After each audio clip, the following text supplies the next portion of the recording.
sea, hay que partir de la base que nosotros no teníamos una ciudad, o sea, sería engañarnos también. O sea, nosotros desde el inicio no tenemos una ciudad como Córdoba, no tenemos una ciudad como Granada o una ciudad como Sevilla, ¿no? Por hablar de ciudades, digamos, que todos conocemos y que están en el ámbito andaluz, ¿no? Eh, pero claro, esa corriente de querer ser lo que no éramos, pues nos va a llevar a que se tomen decisiones, sobre todo ya en los años 60, se va a crear un plan general de ordenación urbana donde se plantea que todas las calles tienen que quedarse 5 metros para atrás. Entonces eso hace que ya condenes, directamente tienes condenado todos los edificios, porque los vas a tirar para enrasarlos con la calle. Y además ya cambias también el trazado urbano, ¿no? O sea, si tú tienes... Hay fotografías de la calle Méndez Núñez, esquina con la calle Botica, ¿no? Calle Sí. Mora Claro y con la calle Concepción, donde te das cuenta de cómo era de estrecha la calle. La calle era estrecha. O sea, tú paseas por Huelva y dices, bueno, en Huelva no tuvimos calles estrechas, como las hay en otros sitios. Pues sí, también tuvimos calles estrechas. Pero claro, se decide que no. Entonces, es muy sorprendente cuando yo hago una visita que se llama La Huelva Perdida, para ver un poco de lo que ya no tenemos. Y cuando les explico a la gente, digo, mira esta foto. Pues que sepáis que las fachadas de las casas llegaban aquí y desde las fachadas actuales, damos 5 pasos, 5 metros hacia adelante y te das cuenta un poco ¿no? Dices, bueno, ¿esto cómo es posible? Pues sí, ese ha sido un poco el desarrollo urbano, ¿no? de la ciudad. Y por el camino pues se ha perdido mucho. Hay casas, yo creo que sí, si Huelva hubiera mantenido el casco histórico con las casas que había en los años 40 o en los años 20, años 30, sobre todo con las casas que eran importantes. Yo creo que tendría una historia que contar diferente, ¿no? Pero también con el tiempo voy aprendiendo a que también eso es nuestra historia y que entonces tampoco tenemos que tener miedo a contarla y hacerla además con una mirada... Yo tengo una mirada muy nostálgica y hay una canción que me gusta mucho de Los of Lesbian que dice la nostalgia siempre deja frágil. Y es verdad, cuando uno siente nostalgia siempre te quedas frágil, ¿no? Por dentro. Algo en el alma te duele, ¿no? Entonces yo cuando paseo por la ciudad siempre lo hago con nostalgia de los edificios que se perdieron, de los edificios que se siguen perdiendo.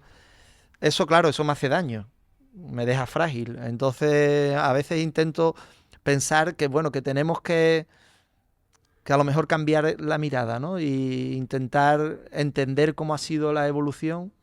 ¿Cuáles fueron las motivaciones en aquel momento? Eso, Sí. no sé, Sin cerrando un lamentarnos. poco heridas, ¿no? Sí. Y sí que es verdad que aprendiendo de los errores para no cometerlos, pero se siguen cometiendo. Se siguen cometiendo porque yo entiendo que es muy complicado, ¿eh? Entiendo que es muy complicado porque es necesario... El ayuntamiento no puede estar comprando todas las casas. Yo te ponía antes ejemplo de casas que yo Las creo más que son representativas. emblemáticas y que se deben comprar por un organismo público. Ahora, por ejemplo, la Diputación ha cogido una apuesta importantísima, en mi opinión, ¿no? Que ha sido comprar el Colegio de los Ferroviarios y comprar o sea, y hacerse cargo de la antigua estación de ferrocarril del tren de Huelva a Sevilla, ¿no? Entonces, bueno, pues ya tenemos 2 edificios que están en manos de la Diputación y que nos vamos a asegurar que eso se mantenga, ¿no? Pero claro, las entidades no pueden estar comprando todo. Ahí es donde yo creo que deben entrar ciudadanos de Huelva que tengan dinero, gente que tenga dinero de verdad, y que yo también desde aquí, desde Plataforma. esta plataforma que tú me brindas, a esa gente que tiene dinero de verdad, yo les diría que invirtieran en comprar algunas de estas casas antiguas y que las mantuvieran. Es decir, que no las compraran para tirarlas y construir edificios nuevos, sino que las compren para mantenerlas. Y hay muchas casas antiguas en Huelva que están cerradas, están en venta y están amenazadas están en peligro de extinción, como digo yo. Entonces, y también las empresas, las grandes empresas que también tienen dinero y que también creo que podrían Pues ser parte de apostar. su labor social, ¿no? Yo creo Esto, que la sí. responsabilidad Yo social creo que corporativa que las grandes empresas deben de tener. eso es. Pues yo creo que en Huelva yo creo que estaríamos agradecidos de que empresas importantes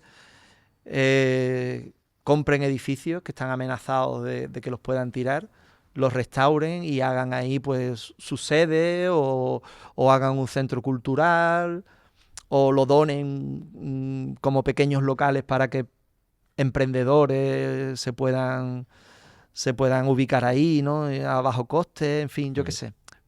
Pero que esas casas no se pierdan.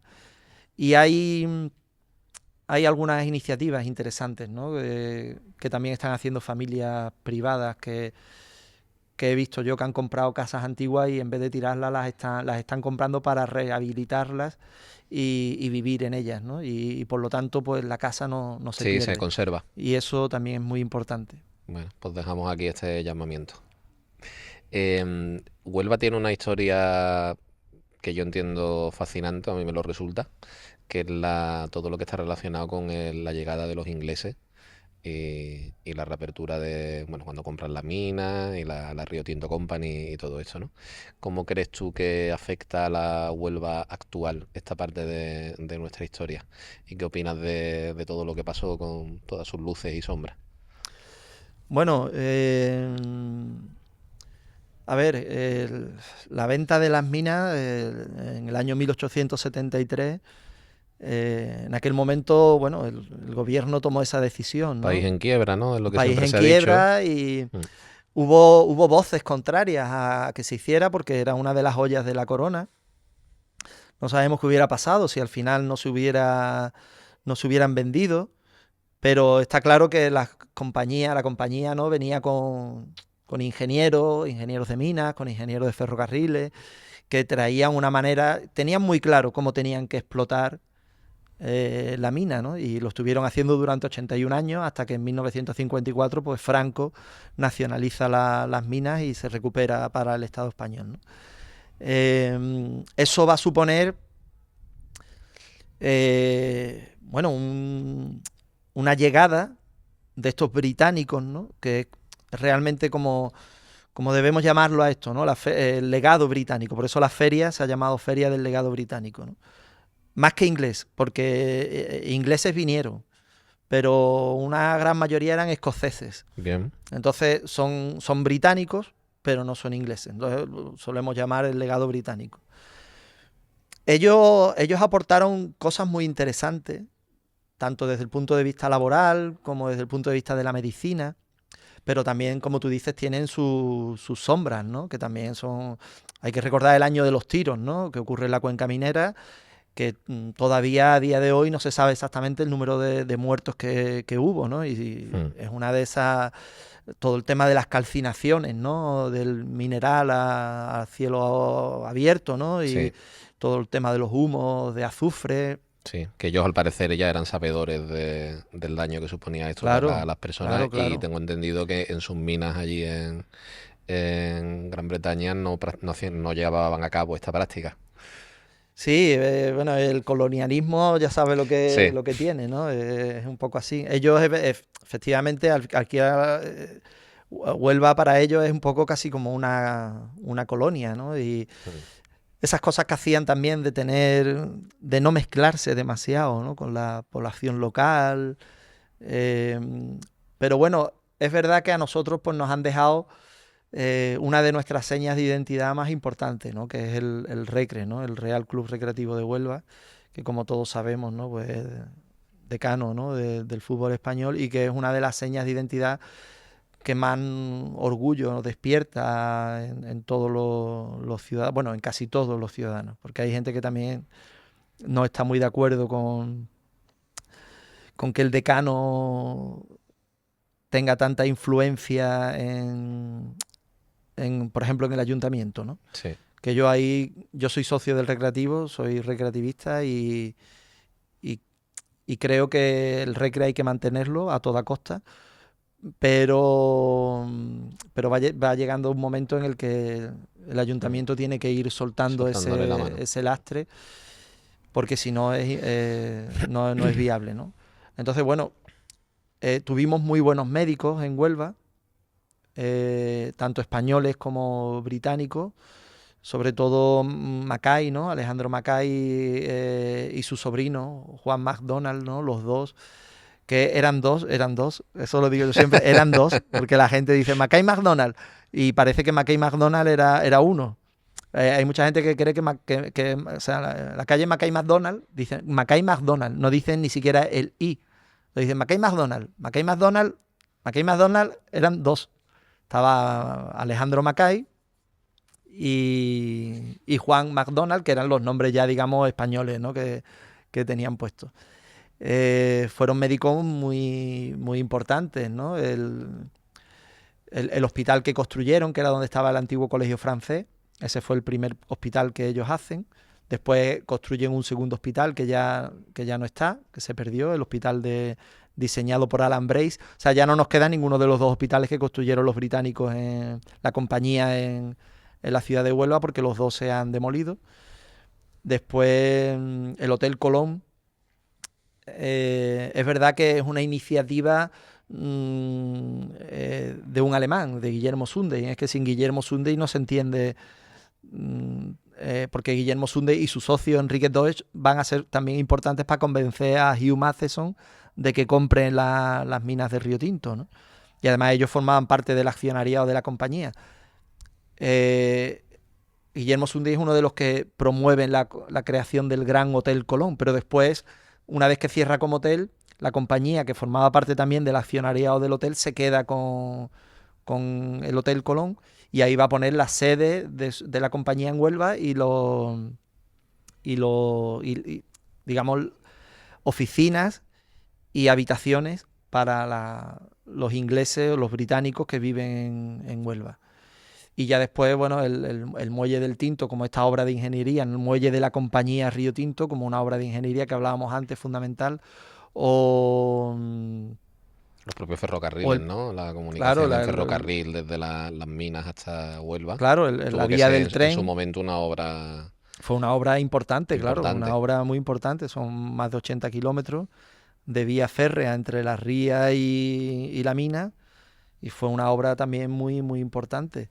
Y después no hay que olvidar el barrio obrero, ¿no? El barrio Reina Victoria que construye la compañía para los trabajadores españoles de la compañía en Huelva.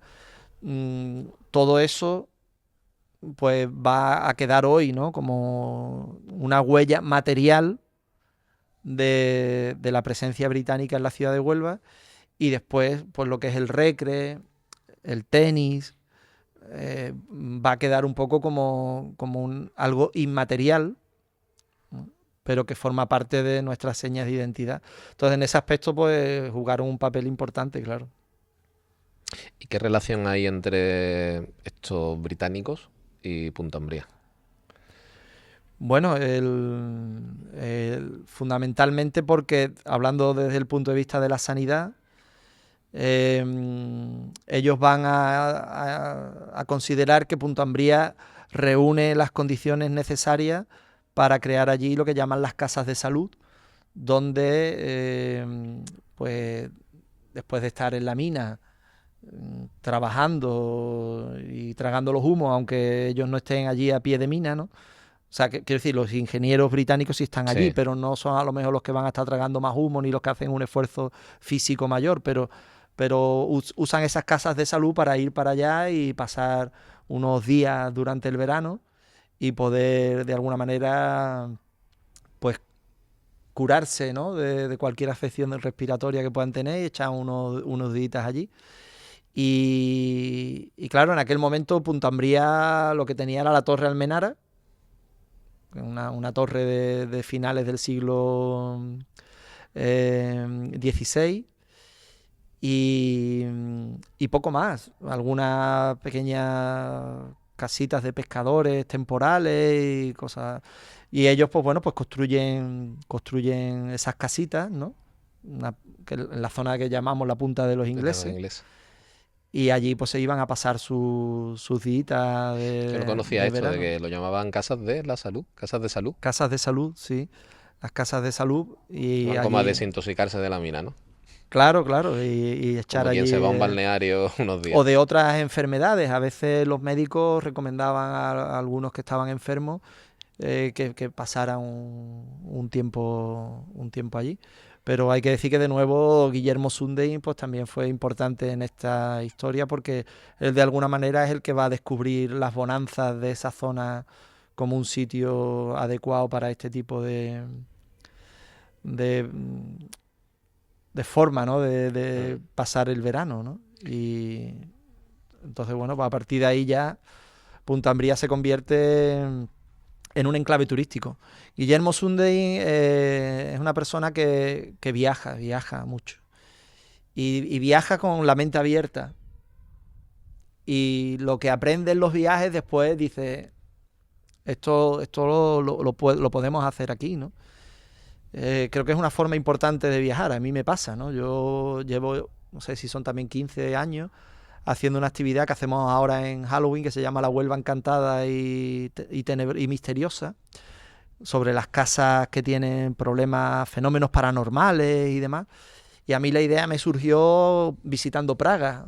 O sea, yo estaba de turista por Praga y vi que había muchas visitas, muchos tours de estos de lo tenebroso, de lo misterioso. Y te dije al Hospital Manuel Loy, me imagino, ¿no? Claro, claro. Y entonces a partir de ahí digo yo, bueno, pues esto lo quiero yo para Huelva, ¿no? Entonces yo creo que Guillermo Sunde él viajaba con esa mente, ¿no?, abierta, y después cuando llega y él decide o impulsa la creación del Gran Hotel Colón, fíjate que estamos hablando el hotel se inaugura el 26 de junio del año 1883 y ya directamente ofrece a los turistas visitas a las playas de Punta Umbría, visitas a la Rábida y visitas a las minas.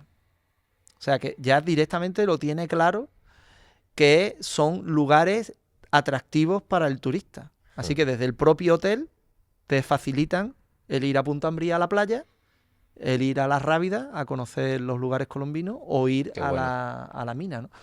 3 sitios que siguen siendo hoy día, ¿no?, referentes turísticos en la provincia de Huelva, ¿no? Y has nombrado varias veces a Guillermo Sundin. ¿Consideras que hay ciertas personas, como pudieran ser él, que hayan sido definitivas o bueno, que hayan tenido mucho impacto en lo que es Huelva hoy? Que hayan sido personas que realmente hayan supuesto un cambio importante o que nos haya llevado a lo que es hoy la ciudad. O sea, no sé si a lo mejor